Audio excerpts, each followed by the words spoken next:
Va dehqon xo'jaliklari yer maydonlaridan samarali foydalanish, sohaga zamonaviy boshqaruv tizimini joriy etish, mahallalarning ixtisoslashuvidan kelib chiqqan holda yuqori daromadli va eksportbop mahsulotlar yetishtirishni moliyaviy qo'llab-quvvatlash maqsadida joylarda targ'ibot tadbirlari olib borilmoqda. Jizzax viloyatidagi jarayonlar haqida muxbirimiz so'z yuritadi.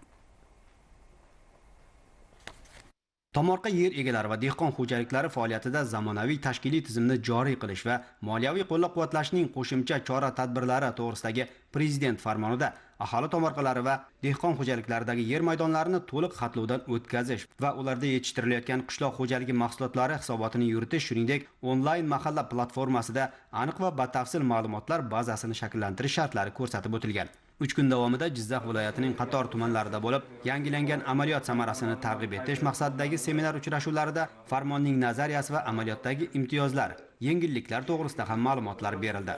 Uchrashuvlarda mavjud imkoniyatlardan foydalangan, bugungi kunda ko'p tarmoqliga aylantirilgan fermerlar faoliyati ham ko'zdan kechirildi. Ular misolida taraqqiyotning samarali yo'llarini ommalashtirish, bandlikni ta'minlash, hududlarning iqtisodiy imkoniyatlarini yanada oshirish maqsad qilingan. Fermerlar kengashi tomonidan Toshkentdan kelib mutaxassislar kreditlarni olishlarini, tartiblarini hammasini o'rgatdi. O'zimni qiziqtirgan savollarni berib, yaxshi qoniqarli javoblarni oldim.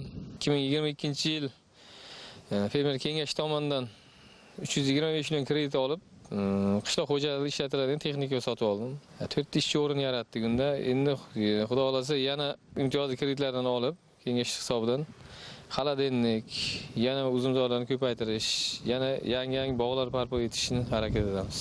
Fermerlik faoliyatini ko'p tarmoqliga aylantirish tadbirkor uchun ham, iqtisodiyotimiz uchun ham samarali. Suv ta'minoti og'ir bo'lgan mahallalarda sug'orish tizimini yaxshilash, yetakchi eksportyor tadbirkorlarni jalb qilish orqali aholi tomorqalarida bir xil standartdagi eksportbop mahsulotlar yetishtirishni ta'minlash va uzoq muddatga ijaraga berilgan ekin yer maydonlaridan foydalanishda aholi va yetakchi tadbirkorlarning ko'p yillik tajribasi, hududning tabiiy va iqlim sharoitidan kelib chiqib, tashqi va ichki bozorlarda xaridorgir mahsulotlar yetishtirish bo'yicha ixtisoslashuvni chuqurlashtirish muhokamalari ham davom etmoqda.